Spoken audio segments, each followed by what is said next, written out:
great success.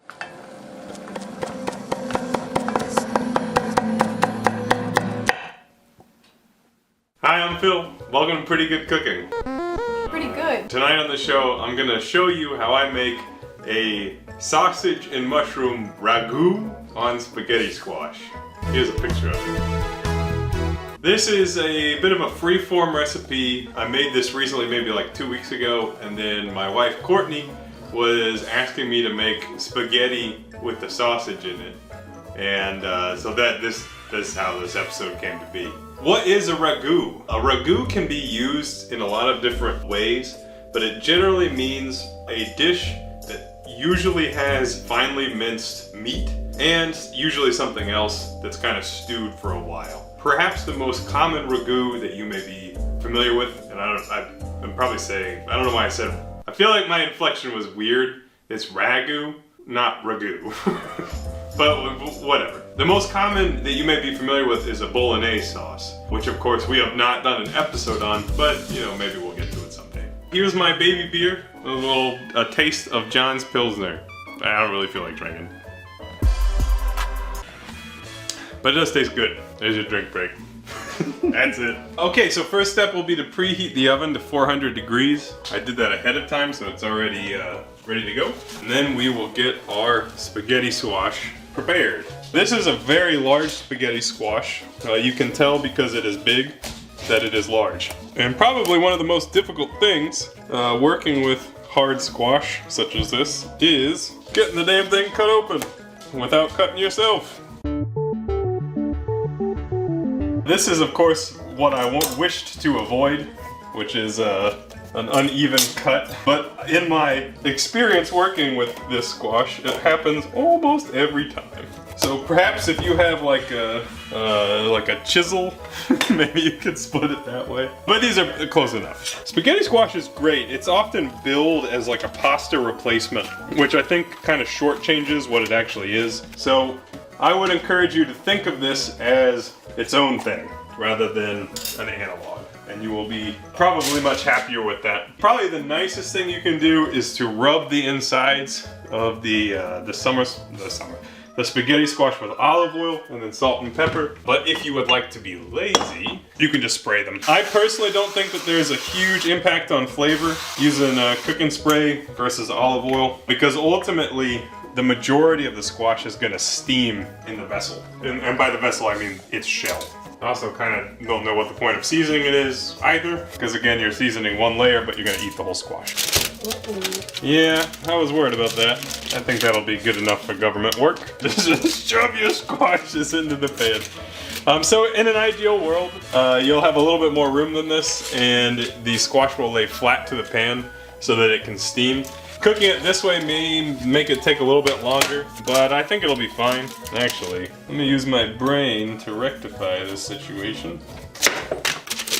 Alright, that's significantly better. So into the oven that goes at 400, and we can basically forget about it until we're about ready to eat. It's gonna take 45 minutes to an hour, maybe even longer because it's a big squash. Okay, so let's get working on our ragu. Ragu.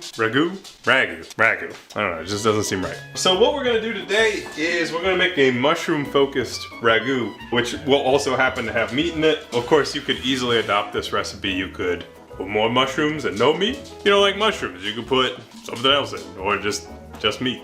But yeah, we're gonna use a lot more mushrooms than I typically do, but I think this is kind of a nice way to enjoy mushrooms. So I have a half pound of baby bellas, and there they are. And since we're going to cook these immediately, we'll go ahead and wash them. The thing with mushrooms is as soon as you wash them, they'll start to get weird. They'll start to get slimy. So it's super important that you work with them ASAP after washing. Okay, and I'm gonna get my pan over here heated up, and we will hit that with a good amount of olive oil. We'll just start heating that up. All right, so I'm gonna trim the very bottom of the stems off. and that's just because it can be a little woody, but I'm basically gonna chop the rest of the mushrooms whole, including using the stems, because essentially what I wanna do is mince this up, kind of similar to ground meat, but basically very small pieces. And I'm going to start by cooking them before anything else with the hope that I can get the kind of texturally transform them. And I say that in the context of mushroom texture can be challenging for me, can be challenging for other people as well. But if you chop something up small and then you cook it in things that taste delicious, you've got a recipe for success. So essentially what I'm doing is removing the stem, quartering the stem, and then kind of just working my way through the mushrooms into a mince like this. So I will continue chopping that all up until we have a big pile. All right, here's my big pile of moshis, and we'll just go ahead and pop them in a pan. These mushrooms, in the opposite manner to ballpark hot dogs, will shrink when you cook them. So it looks like a lot now, but don't worry, they'll cook down. So that's our first step. Get those mushies going. Okay, in our ragu, we will be putting in some veggies. And I want to say that this is a great type of dish to use up old bits of vegetable that you got hanging around in your fridge. Which if you cook frequently, you have that problem a lot of the time where it's like, well, I got 1/3 of a shitty tomato. What do I do with it? Am I gonna feed it to the worms? Am I gonna feed it to my family? So I'm gonna work on this half an onion. The onions are probably one of the things that can cook the longest in the ragu and still, be quite good. So I'm kind of trying to work in order of how much the different food items need to be cooked. And by the way, this is very much freeform. I'm kind of making it up as I go. There's our half an onion. You can find all the letters of the onion in the name Paul Bunyan, I'm pretty sure. Maybe not. Paul Ichabod Bunyan. Another option you have would be to brown the sausage first and cook these down. I'm gonna kind of do both, or I'm gonna start this, let that cook down a little bit, and then I'm gonna put the sausage in, and that grease will carry through to the other veggies. Talking about shitty leftover vegetables, this is a bell pepper of indeterminable age, and we're gonna go ahead and try to chop it again into those bite-sized, minced pieces similar to those mushrooms. And we're gonna kind of let this blend into the sauce. Other vegetables that would be really good would be zucchini. You got some old zucchini hanging around. Really, any kind of pepper would be fine. Carrots and celery would take you more in a bolognese direction. Maybe very finely cut up broccoli stems. That might be good. You could put squash in it, but then I would not recommend serving it on squash. But yeah, basically any kind of veg can go in there. I've got this old tomato, and again, really does not matter too terribly much, as it's just gonna cook down. Let that hang out on the side for now. Then I'm gonna get the garlic going. So I've got 4 cloves of garlic that we crush to peel, doing a great job. But we really don't have too terribly much left to do, which is kind of one of the nice benefits of this dish, is you can put a little bit of effort in the upfront and then kind of let things roll for a while and come back to it later. And we'll just give that a rough chop. Woo! Woo-wee! Alright, I would say at this point we can go ahead and put in our sausage. Today I'm using generic sweet sausage because it was the only type of regular sausage that the store had when I was there. I would prefer hot Italian, but sweet Italian's fine too. Wow, that's not that pork don't want to release. We'll let that brown a little bit and then we'll break it up. I like to kind of let sausage brown on its own a little bit. It's nice. And I think we don't have to chop anything else. We're good. So once that browns a little bit, we'll put everything else in.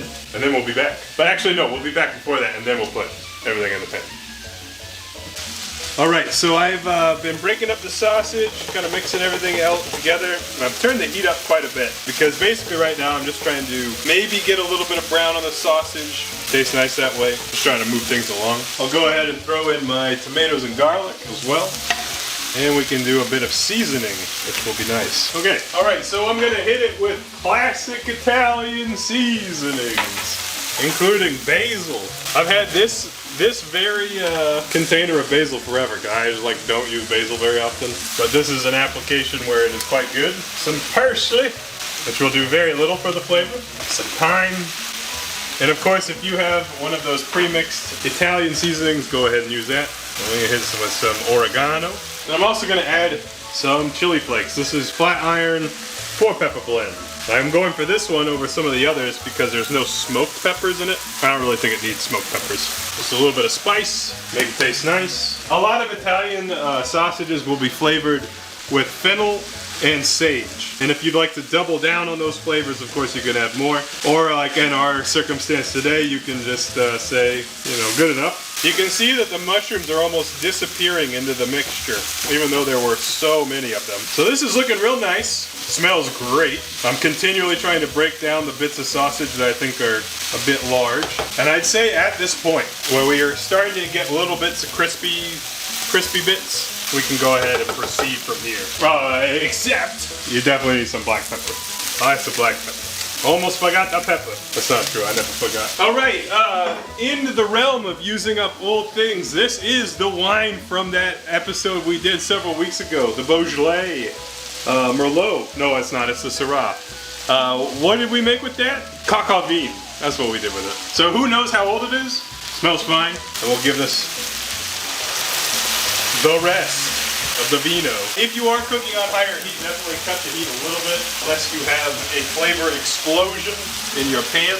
And if you're not working with a non-stick, this will also help deglaze the pan of any of those crispy bits, which of course are delicious and wonderful. It's kind of sneaky, okay? Like, you know, it looks like mainly pork, doesn't it? But it's like half vegetables, so it's half healthy. I'm pretty sure that's how that works. All right. Today I'm gonna just use a can of spaghetti sauce. This is Hunt's traditional pasta sauce. I grew up eating this. This is why I go for it. It fills me with nostalgia.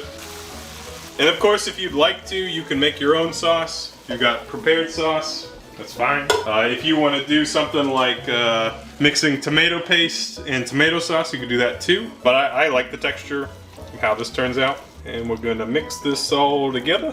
And that is, for the most part, our ragu. So I'm carefully mixing it together. And at this point, we're just gonna let it simmer on the stovetop until we're ready to eat, which will be a while because that spaghetti squash has to cook forever. But you want this on relatively low heat, just simmering. Remember that if you try to cook this on higher heat, it'll splatter everywhere, and of course that would be bad. If you're trying to be health conscious, you know, you could try to drain some of the fat before you put the wine in, but you know, if you're trying to be health conscious, you probably shouldn't eat this at all, to be honest. Okay, so I'm gonna let that simmer. Let's take a look at what's going on with our squash. All right, it is cooking, but I think we got a long way to go. So I'm kind of testing it by pushing my knife in a little bit and seeing how much resistance there is. And I can pierce this easily, but it probably only goes in, what, like a 3/4 of an inch before there's resistance. And it'll be quite obvious when it's cooked. You know, we'll push on it with various things. It'll be clear, but this needs much more time. So in that interim, you can essentially go about your business. You can leave everything alone for a while, which is exactly what I do. Oftentimes with cooking, something like this, I will walk away, forget what I'm doing, and then run back when I smell something burning. All right, we'll be back. Okay, I think the squash is done, or at least close enough for me. And I'll show you why I think that, is I have a knife. I'm looking at like the deepest part of this, and I can easily insert the knife in there. Very little give, and try it from different angles even. That's done. Okay, so I will warn you now, particularly if you're unfamiliar with doing this, that there is a little bit of finesse to doing this. You can see there's lots and lots of steam. So even when you flip it, you need to be careful to not put any of your body parts in the area close to the steam, because it'll hurt. And then from here, it's actually very, very simple. Just take a fork and you run it through the squash like so to create noodles. But it's squash. It's not actually noodles. If you are a reasonable person, you could let this cool for a while. I have not burned myself yet, but it feels inevitable that I will do so. There's lots of different ways to do this, but typically what I do is just kind of work my way around the outside. For today, I'll go ahead and transfer it to a bowl. And yeah, I'll be spaghettifying this for a couple minutes, and then we'll finish the dish. All right, I'm prepping some fresh Parmigiano. I actually think this is Reggiano, but maybe it is. I'm not really sure. It was like, well, no, it's Kroger Private Selection Parmesan Wedge. Here's a very reasonable amount of cheese for us today. And here is how simple this is to put together at the end. grab our squash. If you have bad vision or if you just squint, doesn't that look like spaghetti? And it's totally up to you. You can, if you want, you can kind of season the squash first. You might consider salting it, for example. But remember that you are going to put sauce on it, so not that important. So there's our squash, and then on top we'll put our ragu, which I didn't specify that you should like taste and adjust seasoning, etc., etc. But if you're not picking up what I'm putting down with this recipe, you can just throw the shit together, and even without tasting or like really putting any effort into it all, it's gonna taste good. I'll tell you that right now. And then of course, we'll hit it with the cheese. I think it's fun to have an incredibly tall snowball of cheese on top, which looks like a preposterous amount of cheese. And is it? No, but it looks like it. And there it is, our sausage and mushroom ragu on spaghetti squash. That's all right. I'll be very brave for you and try this food that I made, which is of course hot. I'll tell you that right now, it's probably too hot to eat, but that's okay. It's excellent. I love how the flavor of sausage kind of marries itself into a red sauce, in this case the ragu. And with this being on squash, I feel like you can eat it to your heart's content, and it's nice. I think something that's kind of nice about the mushrooms in this context is that they've reduced down enough that instead of having like a super firm texture, they kind of pop in your mouth when you chew on them in a nice way. I like it. I think it's really good. Super easy. We used up lots of leftovers. Relatively health conscious. You're not eating spaghetti, and if you're not eating spaghetti, you're probably making healthy choices. Probably. And that's it. That's our show tonight. Happy cooking. That's how you do it. We'll see you next time. I'm gonna eat this.